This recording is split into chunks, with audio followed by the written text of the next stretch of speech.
Mhm, mhm, mhm, mhm, mhm, mhm, mhm, mhm. C'est peut-être mieux comme ça. Donc je disais qu'aujourd'hui, nous allons voir le travail qui sera à réaliser dans le cadre des TD du mardi de communication commerciale. C'est maintenant. Bien, comme le confinement se prolonge et je vous avais annoncé au départ que les différentes choses que je vous ai présentées en TD seraient abordées lorsque nous serions de nouveau en présentiel. Donc comme ça ne va pas être possible avant la fin du semestre, comme vous le savez, je vais vous demander de faire ces travaux par groupe.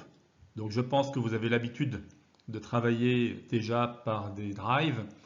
Là, je vais vous demander de faire ça. Ça ne demande pas beaucoup de temps, ça demande un petit peu de coordination, mais c'est largement possible.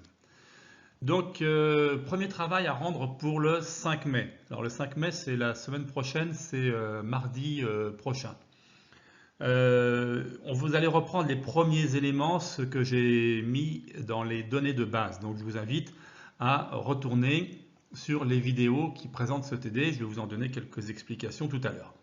Donc le 5 mai, heure limite 20 heures. Donc vous m'envoyez ça par mail, ça va être beaucoup plus simple, comme vous l'avez fait pour les premiers travaux.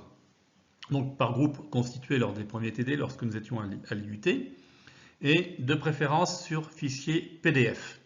Pour qu'il n'y ait pas d'ambiguïté, vous allez noter comme nom de fichier d'abord étape 2. Ensuite, tiret, vous mettez vos 5-6 noms de famille. Ensuite, tiret et groupe. Alors là, vous mettez donc si vous êtes du groupe A, du groupe B, etc. Voilà, donc je demande à tout le monde de respecter cela. Ça va être plus facile pour moi pour pouvoir gérer les corrections. Ne passez pas non plus trop de temps là-dessus, hein. Le mieux est souvent l'ennemi du bien. Faites les choses juste une phrase par concept, ça suffit largement. De toute façon, vous avez commencé à travailler dessus. Alors, qu'est-ce qu'il y aura à rendre pour le 5 mai? Eh bien, c'est l'étape 2, c'est ce que je vous avais donné, ce sont les 7 piliers. Alors, je vous renvoie sur la vidéo qui est toujours sur Madoc ou sur la chaîne YouTube où ces éléments vous ont été présentés. Donc l'ancrage, les champs de compétences, les points de différence. Donc l'ancrage, là, c'est peut-être pas la peine de revenir dessus parce qu'en général, vous l'avez déjà fait, hein. Donc juste le concept, l'idée de création. Une phrase là-dessus. Le produit, donc qu'est-ce qu'il a d'unique ce produit dans l'absolu, hein, quelles sont ses qualités, quelle est sa qualité intrinsèque principale. Et ensuite, ce qui le rend unique par rapport à ses concurrents. Donc tout cela a déjà été abordé lors d'un précédent TD. La suite, la cible. Qu'est-ce qui rend le produit unique par rapport à sa clientèle? Donc qui sont ses clients? Là aussi, je vous invite à revenir sur la vidéo précédente, quand je vous ai parlé des problèmes clés, je vous ai exprimé un certain nombre de choses là-dessus. Donc, moi, ce que j'aimerais, c'est qu'en une phrase, vous puissiez me dire quelle est la cible.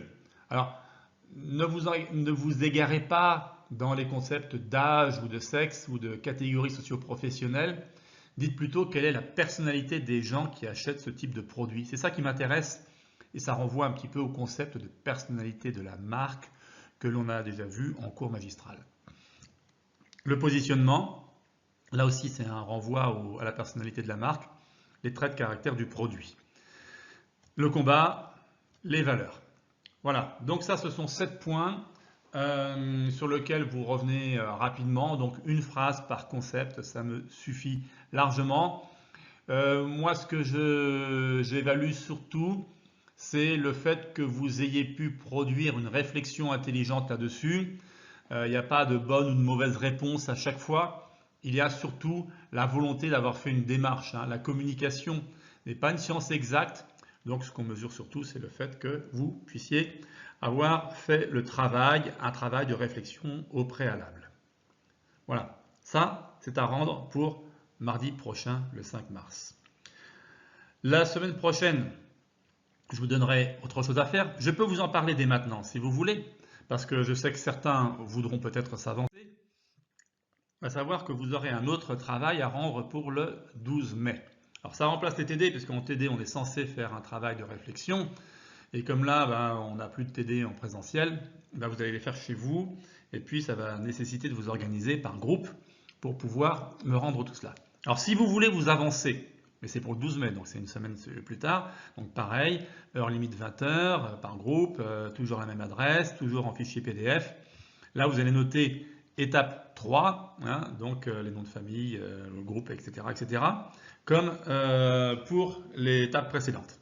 Alors, je vais repréciser cela la semaine prochaine, mais si vous voulez vous avancer, on va revenir sur le triptyque produit, cible, message.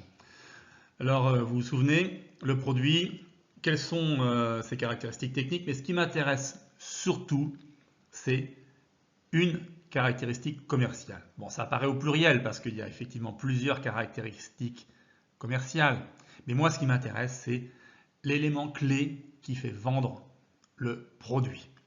Et inspirez-vous de la valeur affective. Souvenez-vous de la publicité pour Intermarché ou pour Monoprix. Il y a une valeur affective très forte, c'est que on essaye de développer un environnement propice à l'amour, au bonheur quotidien, facilité grâce à l'enseigne. Voilà, c'est ça que ça voulait dire un petit peu.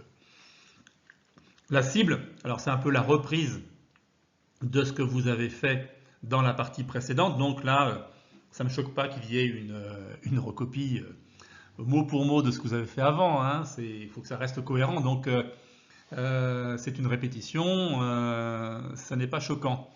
Mais essayez là d'insister plutôt sur la valeur émotionnelle, c'est-à-dire quels sont les points sur lesquels votre cible va être particulièrement sensible, sans jeu de mots. Et enfin, vous terminerez. Donc là, oui, je reviens sur la publicité Intermarché. Bon, pour la valeur affective et la valeur émotionnelle, hein, où on le comprend aisément. Et le message, donc, quel message vous voulez délivrer?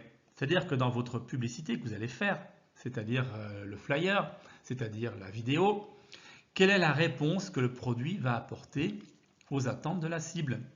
Et je vous demanderai donc d'exprimer cela et de me proposer un slogan.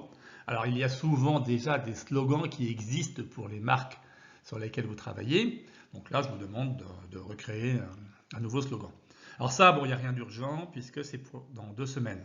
Hein, il y a déjà la première partie à faire sur les 7 piliers. Donc pour récapituler, les 3 éléments, produit, cible, message.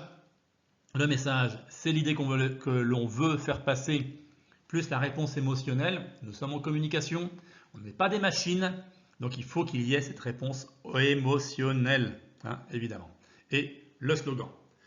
Ça sera le menu du jour pour ce mardi 28 avril. Et puis, ça sera le menu du jour pour le mardi 5 mai également. Donc là, vous avez le travail pour les 2 semaines à venir. Alors, je vous laisse vous organiser. Je réponds toujours à vos questions par mail. Je réponds toujours à vos questions sur le forum. Bon, il n'y en a pas beaucoup, mais n'hésitez pas à l'utiliser. La semaine prochaine, mardi prochain, je reviendrai quand même sur cette étape numéro 3, sur ces éléments, pour relancer un petit peu l'attention sur ce point. Sur ce, je vous souhaite bon courage. Si vous avez des difficultés pour vous organiser pour le travail en groupe, eh bien, envoyez-moi un message, je vous expliquerai comment vous pouvez faire. Et je vous dis à très bientôt. Merci de votre attention.